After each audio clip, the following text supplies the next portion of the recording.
Sadhguru, many years ago, when my son was a little kid, he gave me a book written by Swami Vivekananda.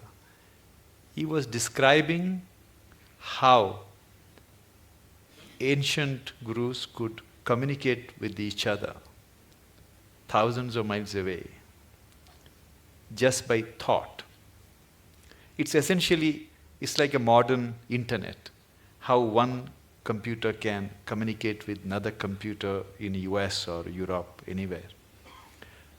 Do you believe that human mind can be trained to influence another human mind or people's mind who are far away just by tuning our mind to the right frequency?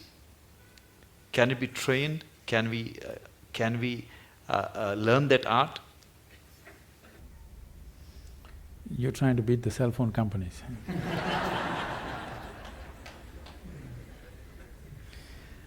It's not just about the mind. See, when we say mind, the English word mind is only generally referring to only the thought process. Thought process is the most surface element of your mind.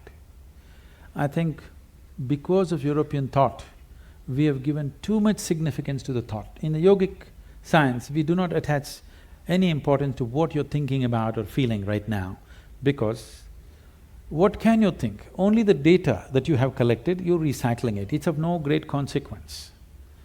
Whatever is on the surface of your mind keeps rolling, that is not of any consequence. What you're thinking and feeling right now is very surface of mind. There are deeper dimensions of the mind. In Sanskrit language, there are many words to describe the different states of mind.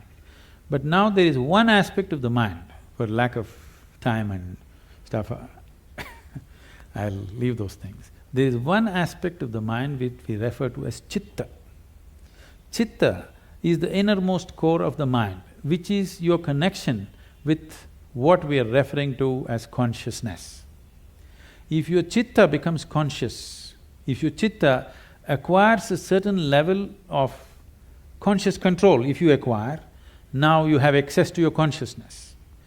What we are referring to as consciousness is that dimension which is neither physical, nor is it electrical, nor is it electromagnetic. It is a quantum leap from physical to non-physical dimension. A non-physical dimension being the lap of the existence. It is the non-physical in whose lap the physical is happening. Physical is a small happening. In this cosmos, not even 2% or not even 1% is physical, rest is non-physical.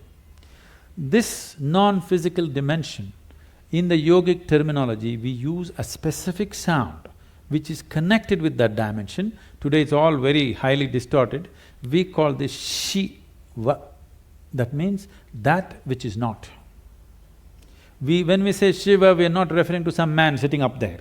We are talking about a dimension which is not, but it is in the lap of this dimension, everything that is happens. So if your chitta becomes even mildly conscious, your ability to not only communicate an idea or a thought, even to deliver something is possible. Physically deliver something is possible. So, is it a possibility? Definitely it is. Right now, can we teach it to all these people? In theory, yes. But are they willing to work towards it? That's a question mark.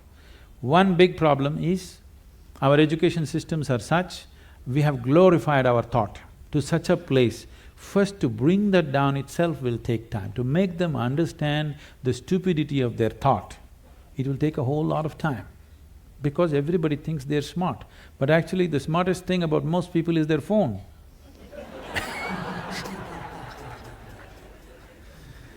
Because your thought process is just an outcome of the limited data that you have gathered. It doesn't matter if I've read the libraries of the world, still it is too limited compared to what it is, what the creation is. With all the scientific development, we still do not know how a leaf really works.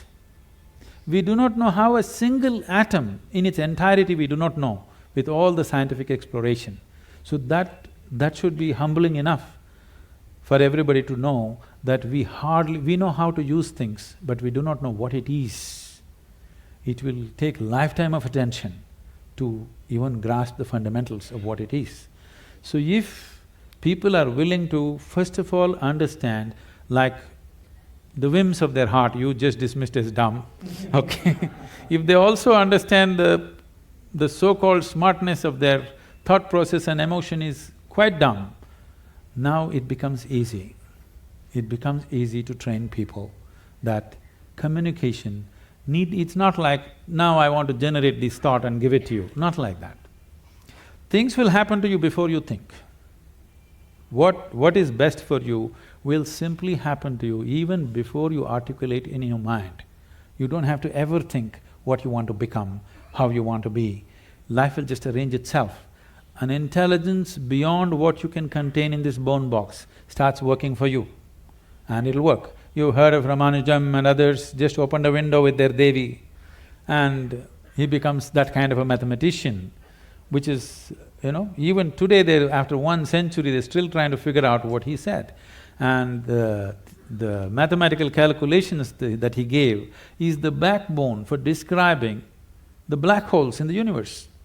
When he was there was no word called black hole, nobody knew there is such a thing. When we say black hole, what we are talking about is the curve of time and gravity, which is something modern science is battling with. He made mathematical background for that. As the curve increases, what is in existence, physical existence, becomes non-existence. So this is what it is when we say yoga. You reduce the curve in such a way that what is largely physical becomes non-physical. Once it's non-physical, time and space is not an issue. Once time and space is not an issue, communication is simply there.